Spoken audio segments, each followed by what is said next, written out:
jujur bahagia banget mendengarkan keislaman teman-teman. Apalagi ini luar biasa, penuh dengan apa ya, luar biasa lah pokoknya. Tidak bisa saya ucapkan dengan apa kata-kata, luar biasa. Oke, Kang Jo. Terharu. Jazakallah khairan, barakallahu fikum. Mau nanya ke Deolan dulu nih. Deolan masih monitor nggak? Iya masih. Ya, Deolan, apa yang ingin Anda ucapkan terutama ya kepada Banjuma? Anda dulu pernah 25 orang loh Anda bayar demi untuk mengalahkan Banjuma. Apa yang Anda ingin ucapkan ke Banjuma? Silakan. Iya, saya mengucapkan kepada Bang Zuma itu ya pertama terima kasih. Yang kedua itu dia orang hebat.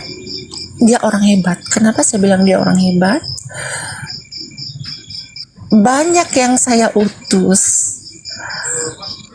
tidak ada satupun yang bisa mengalahkan dia gitu loh. Di situ saya mengakui kehebatan dia gitu.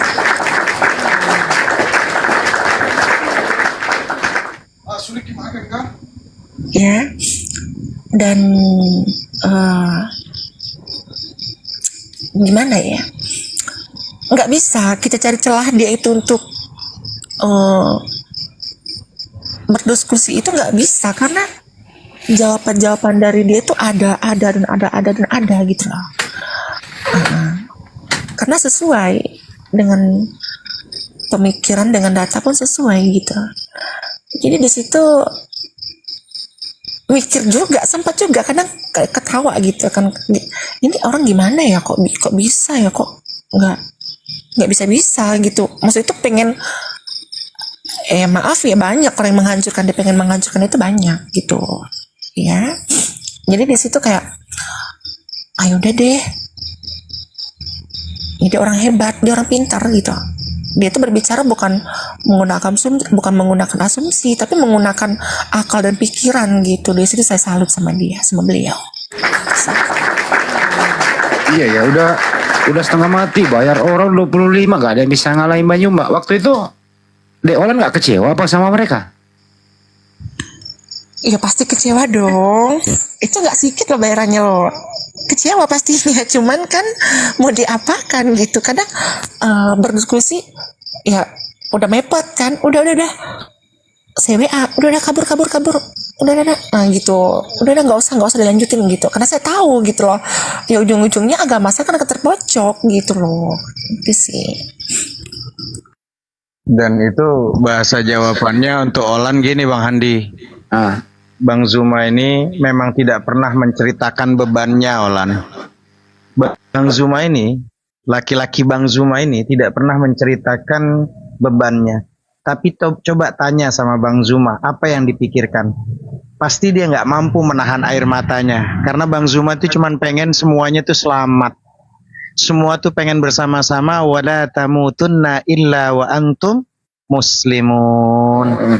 Itu jawabannya. Allah ta'ala alam bisawab. Lanjut. Banjuma gimana itu perasaan dulu Banjuma? Banjuma ngerti gak sih itu? Ini bayaran loh yang dihadapi Banjuma. Banjuma merasa gak sih itu bayaran dihadapi Banjuma? Silakan. Masya Allah. Ya gimana ya bilangnya ya.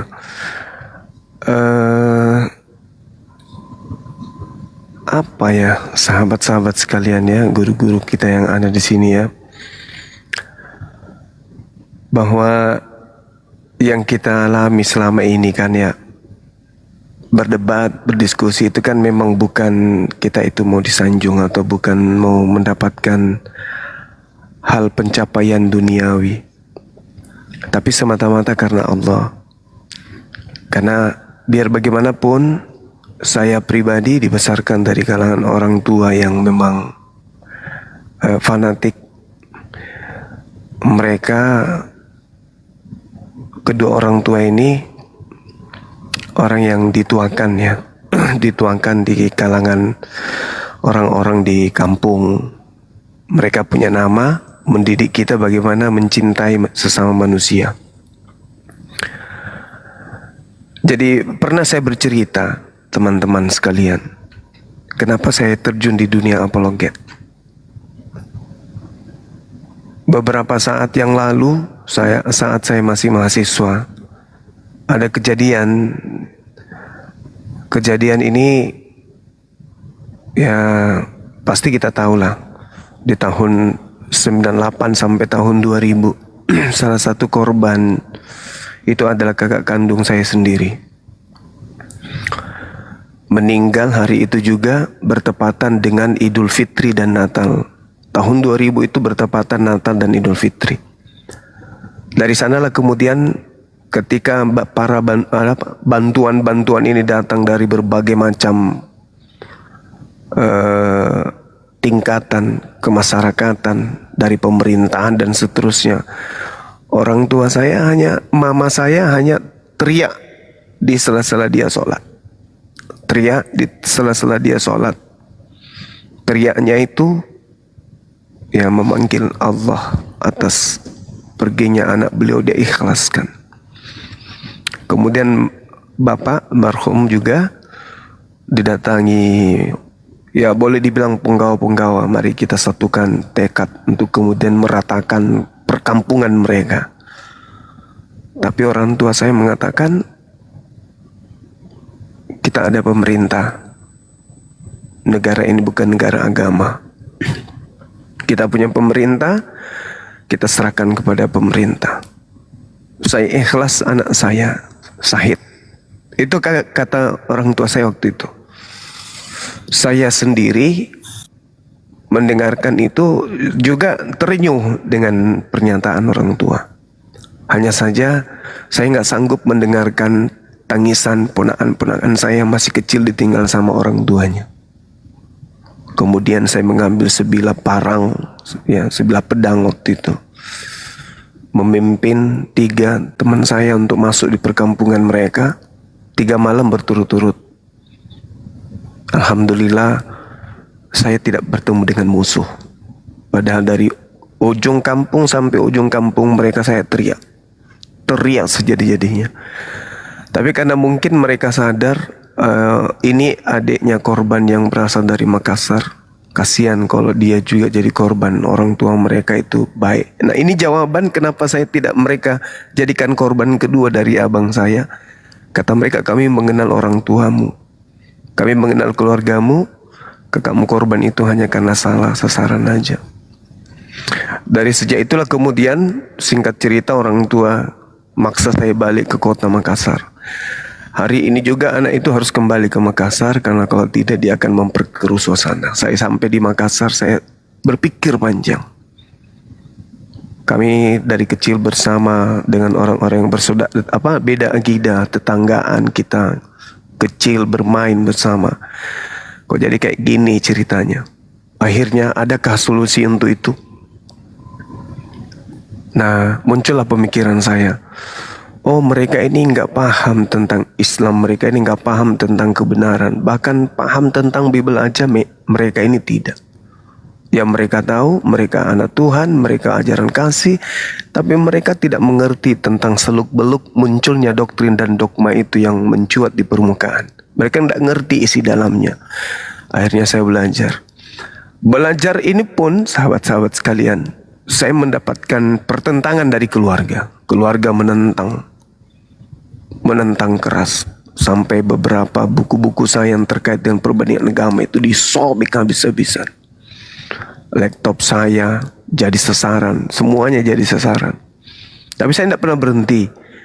Kenapa? Karena saya melihat masih banyak orang yang menyembah kepada selain daripada Allah. Saya harus berjuang, saya harus minimal ya sekian 0%, kemudian 0 sekian persen kemudian yang bisa meninggalkan ajaran tersebut. Dan saya juga belajar Quran, belajar pelan-pelan, belajar. Oh, ternyata memang ada seruan untuk menyampaikan Al-Quran ini kepada orang-orang kafir, pada orang-orang di luar Islam. Saya semakin semangat kemudian berjuang seorang diri di Facebook, kemudian pindah ke WA, kemudian pindah ke Zoom. Di Zoom bertemu dengan teman-teman, ada Akhi Sugi di antaranya. Setelah di Zoom, anak-anak ini, orang-orang ini ajak saya pindah lagi ke TikTok. Saya ikut ke TikTok, merambah ke TikTok. Setelah kemudian di Zoom itu sudah kurang penghujat, bahkan nggak ada. Hanya saya pindah ke TikTok. Nah, di sini kita ketemu kemudian dengan teman-teman, sahabat-sahabat semuanya. Akhirnya muncullah orang-orang yang menawarkan bagaimana kalau bikin yayasan. Akhirnya saya iakan. Yang pertama mengajar saya buat yayasan kemarin itu almarhum Ko Stefan, ya, Ko Stefan almarhum dari MCI. Begitulah singkatnya. Akhirnya kita berdebat. Jadi tak ada tendensi kebencian, itu nggak ada, sama sekali nggak ada. Benar yang dikatakan oleh Ustadz kita, tak ada kebencian di Islam itu terhadap orang-orang kafir, karena kaidahnya Rasulullah sendiri mengatakan bahwa dia sangat membenci orang yang membenci kafir yang tidak memerangi Islam. Bukan temannya, bukan umatnya. Dia akan menjadi musuhku, kata Rasulullah. Menjadi orang yang tidak seakidah dengannya jadinya. Kalau membenci atau memusuhi, apalagi memerangi orang-orang kafir yang tidak memerangi Islam. Nah, itu di Islam itu kayak gitu. Jadi murni saya terjun di dunia apologi ini bukan karena kebencian, bukan karena tendensi, karena tidak suka, enggak, karena sayang. Coba bayangkan, siapa yang bisa menyangka kemudian tiba-tiba Adinda Olan yang tadinya benci kepada Islam mengeluarkan biaya yang besar untuk memerangi Islam, tapi alhamdulillah dapat hidayah. Kira-kira nih sahabat-sahabat yang mohon maaf, yang membenci pergerakan apologet Islam, membenci teman-teman kita yang ada di dunia diskusi lintas agama, kira-kira perbuatan maksiat yang saya pribadi lakukan di hadapan saudara nih yang membenci terhadap Bang Suma, kesalahan yang Bang Suma lakukan, kekeliruan, kehilafan, dosa menurut pandangan kalian orang-orang suci, itu kira-kira bagaimana Anda memandang dengan adanya orang yang bersyahadat? Hampir setiap hari ada orang yang bersyahadat. Dengan kesalahan fatal yang menurut Anda fatal yang saya lakukan. Misalnya hanya mengatakan baptis. Semisal kemudian orang Kristen selamat karena baptis. Kalau Anda pengikut Yesus, kenapa enggak dibaptis? Ternyata baptis itu adalah pembasuhan, pentahiran diri, kemudian pertobatan. Saya mengatakan bahwa kalau itu pembasuhan, kalau itu pertobatan, kalau itu pentahiran, pensucian diri, maka kami umat Islam minimal 5 kali sehari melakukan pembaptisan. Kalau itu salah dan membuat akidah saya rusak, Anda katakan keluar dari Islam yang benar, minimal ada sejarah yang pernah saya torehkan. Saya membuat orang-orang ini bersyahadat, meninggalkan agama lama, menyembah kepada Allah kemudian. Kira-kira itulah manfaatnya. Jadi belum lagi kalau misalnya yang kita lihat ini, orang-orang yang begitu bersyahadat kemudian menjadikan yang lain pun tertarik. Melihat anaknya, melihat saudaranya, melihat adiknya, ponakannya bersyahadat, dan memperlihatkan kemudian akhlak yang baik, mereka pun tertarik. Lalu semakin hari, apa yang Bang Suma tanamkan hari ini sebagai pondasi, ternyata bisa terjadi nanti ke depannya ketika Bang Suma sudah tak ada. Pondasi yang tadinya saya tanamkan kemudian menjadi bangunan yang mewah. Ada pelanjut-pelanjut daripada apologet Islam kemudian yang berjuang jauh lebih gigih lagi. Atau mungkin saja mereka-mereka yang kita syahadatkan ini anak keturunannya akan menjadi tokoh ulama, menjadi orang besar di kalangan umat Islam.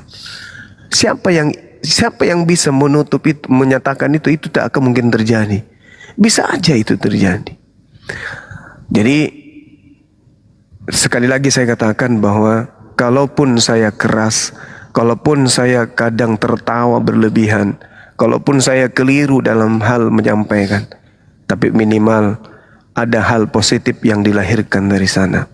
Yang tadinya main HP, hanya nonton hal-hal yang negatif, alhamdulillah malam ini saja di YouTube saya lebih 3.000 orang yang nonton.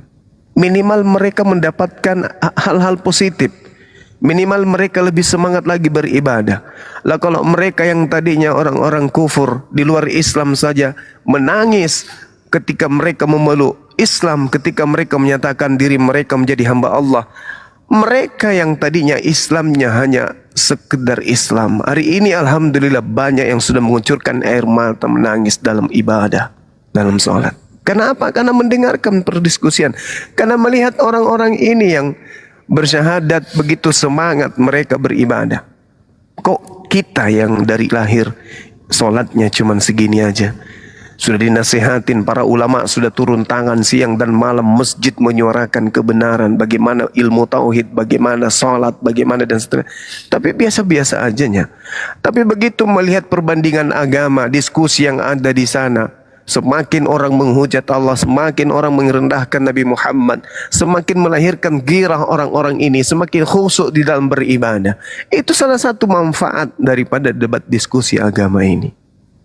Yang salah adalah ketika memanfaatkan kondisi, memanfaatkan situasi. Misalnya Bang Suma memanfaatkan keadaan, diundang kemana-mana pasang tarif, ke Jakarta dibelikan tiket, makan di sana gratis segala macam. Itu, tapi kan alhamdulillah hari ini belum ada juga yang mengaku saya korban dari Bang Suma, uang saya diambil, ditipu. Nggak ada.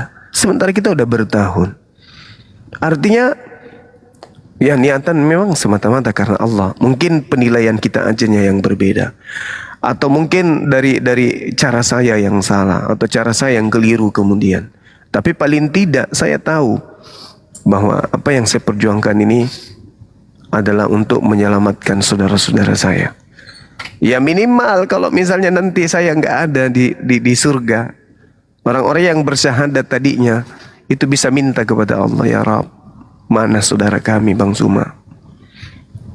Ya kan ya, Ustaz Hanapi masuk surga, cari saya di sana. Dinda Dio cari Bang Suma, Bang Kaisar, Bang Andi, Pandi, kemudian Dinda Olan. Mana Bang Suma yang setiap hari kita dengarkan suaranya? Kok nggak ada di jannah gitu ya kan ya? Minta dong kita kepada Allah, yuk minta Bang Suma kemana gitu. Ya Rabb, ampunilah dosanya, masukkanlah beliau dalam surga. Kan bisa jadi kayak gitu. Begitu juga ribuan, puluhan ribu orang-orang yang mendengarkan YouTube. Ya bisa jadi kan. Oh tadinya Ustadz Hanapi mendoakan saya, mana beliau ya Rabb? Dinda Dio, mana beliau? Bisa jadi kan. Kenapa tidak? Apa yang tidak bisa kalau Allah menghendaki? Tapi kita yang sudah melukai orang lain, melukai saudara kita sendiri, sibuk aja menggibah gitu ya. Selangkah masuk surga, pingin udah mau masuk surga, yang lain protes. Ya Rab, dia pernah nyakitin hati saya. Apa yang terjadi kira-kira? Hanya gara-gara kita disibukkan menceritakan apa yang telah dicapai orang, sementara kita sendiri nggak bisa mencapainya, kita jadikan itu sesuatu yang tidak baik. Ya kan ya? Kira-kira golongan orang mana yang marah, yang cemburu ketika kita mensyahadatkan orang masuk Islam? Kira-kira orang ini masuk di tipikal mana dia? Orang mukmin, orang soleh, ya? Atau apa ini? Golongan mana ini? Munafik. Nah itu dia. Jadi sahabat-sahabat cobalah ditakar hati kita gitu loh ya. Ditakar hati kita.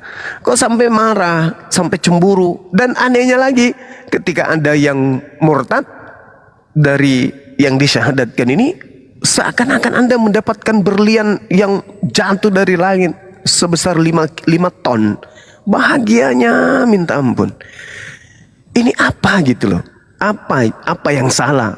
Ya, apa yang salah pada diri saudara-saudara? Untuk itulah saya katakan adalah lebih baik kalau kita saling rangkul, saling bersatu padu kemudian untuk menjalin ukhuwah Islamiyah ini, menjaga negara keutuhan negara kita ini, ya, daripada kita disibukkan dengan menceritakan, membesar-besarkan kejengkelan, iri hati, cemburu dan seterusnya. Mending ambil bagian, ya, mending ambil bagian. Seperti yang terjadi beberapa hari yang lalu, ada pengakuan dari sahabat kita ya saya sebut aja namanya Andre Mu'allaf, Bang Zuma, saya gini. Selama ini saya pelajari ternyata apologet Islam Indonesia ini misinya bla bla bla segala macam. Ayolah Bang, please. Saya ingin bergabung, berjuang, minimal saya bisa mati dalam perjuangan ini. Ya saya hargai niat sucinya. Mending kayak gitu. Yang tadinya keras, tidak suka dengan api, yang tadinya tidak senang, maksudnya gitu ya kan ya. Tidak ini, bla bla dan seterusnya. Setelah dia melihat ternyata api ini adalah kendaraan yang bisa membuat orang mengenal kebenaran Islam. Ya alhamdulillah bergabung beliau.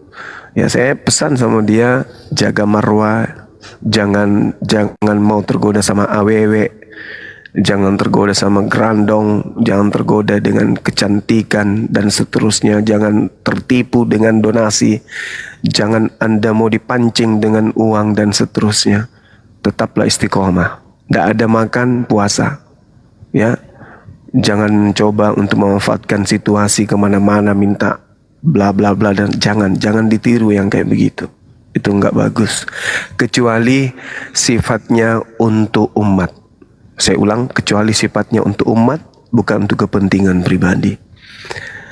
Ya saya kira begitu Bang Handi, bahwa kesimpulannya saya terjun di dunia seperti yang kita lihat hari ini itu karena Allah. Mudah-mudahan sampai saya meninggalkan dunia ini, niatan saya itu tidak pernah berubah sedikit pun. Demikian Bang Handi dan yang lain. Amin ya Allah. Amin. Insyaallah, luar biasa. Saya izin sebelum turun, saya coba kasih kesimpulan dari Gurunda Zuma teman-teman, dan izin sebelum saya lebih dulu turun buat semuanya. Sahabat-sahabat yang dirahmati Allah, apakah ketika kita ini sudah dikatakan di Al-Quran, Al-insan makhalul khata' wan nisyan, kita nggak yakin itu manusia itu tempat salah, tempat lupa, ya. Dan apakah ketika kita itu membuat kekeliruan, terus nggak lama maksiatmu tuh mencegahmu menjadi pendakwah? Jangan. Apakah ketika kamu punya dosa terus mencegahmu untuk menjadi pendakwah? Jangan. Tetaplah berdakwah. Siapa tahu orang yang kau ajak itu mau melakukannya. Kamu tidak melakukannya. Tapi kamu menjadikan orang lain melakukannya, itu luar biasa. Tidak mungkin Allah menegurmu karena membuat seseorang itu beramal, apalagi dengan cara bersyahadat. Masya Allah. Dakwah itu luas. Bukan hanya yang namanya berceramah di depan orang banyak, akan tetapi menyebarkan kebaikan, baik dari sikap, akhlak kita, tutur kata kita, gerak-gerik kita, dan cara bergaul kita. Dan yang semacamnya banyak sekali cara dakwah itu. Orang berdakwah nggak harus nunggu jadi ustadz, kiai, ulama, lulusan pondok. Enggak. Balighu anni walau ayah. Ya.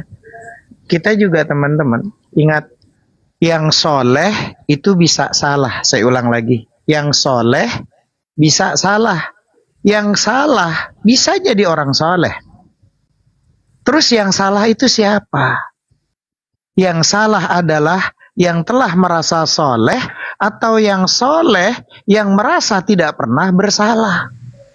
Sahabat yang dirahmati Allah, kadang-kadang orang yang sering bermaksiat bisa lebih mengenal Tuhannya di dalam taubat dan rasa hina yang dia rasakan dalam penyesalan diri, dibandingkan orang yang merasa taat, ibadah, tapi kadang-kadang di dalam ibadahnya dia bukan beribadah kepada Allah, tapi dia beribadah kepada dirinya sendiri karena sudah terlalu merasa benar dan tidak mau untuk terus belajar. Saya Al-Fakir izin undur diri. Gurunda Zuma dan guru-guru yang Makasih lain. Hina. Buat semua teman-teman, mudah-mudahan sehat selalu dan berkah selalu, dan mudah-mudahan sama Allah dikasih anugerah bisa berjumpa dengan Rasulullah walau dalam mimpi. Allahumma salli wa sallim wa barik ala sayyidina Muhammad wa ala ali sayyidina Muhammad. Allahumma salli. Izin semuanya teman-teman. Assalamualaikum warahmatullahi wabarakatuh. Waalaikumsalam. Waalaikumsalam. Kanda Bang Zuma, aku izin. Bang, izin bicara dulu bentar ya. Oke, silakan Kak Olan, silakan. Bang Zuma, ya saya minta maaf kalau saya banyak salah sama kamu gitu kan. Mungkin kita pernah berdebat atau kita pernah saling serang lah, maksud itu saya menyerang bukan abang ya gitu, karena kesalahan saya.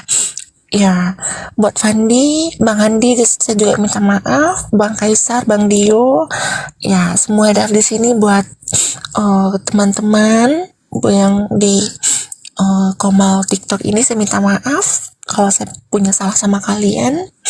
Ya, saya hanya minta sama kalian, ya kalian doakan saya agar saya bisa lebih tekun untuk mempelajari yang saya anak baru ini. Terus Amin. ya saya mendoakan kalian, semoga kalian sehat-sehat terus, bahagia selalu, ya lancar semua rezekinya. Ya saya izin turun Bang, udah malam, anak juga lagi nangis kan. Tunggu Olan. Olan, tunggu sebentar Olan. Tunggu sebentar Inong. Sebentar Inong ya. Izin Bang Zuma, Bang Andi, Bang Dio sebentar saja. Begini Olan. Silakan. Olan kan si Manjuntak. Makanya Inong, aku panggil Inong itu karena anakku. Yoga itu pernah cerita bahwasanya dia si Manjuntak nomor 15 itu langsung aku menangis. Sebelum Olan bersyahadat malam ini, aku udah menangis. Ya Allah, dia nomor 15. Dia nomor 15. Ini anakku gitu. Ini anakku. Di bawahku. Aku menangis Bang Zuma. Aku lihat yoga itu hanya sekali aku naik Bang. Aku naik sekali aja di Komal dia Bang. Aku lihat dia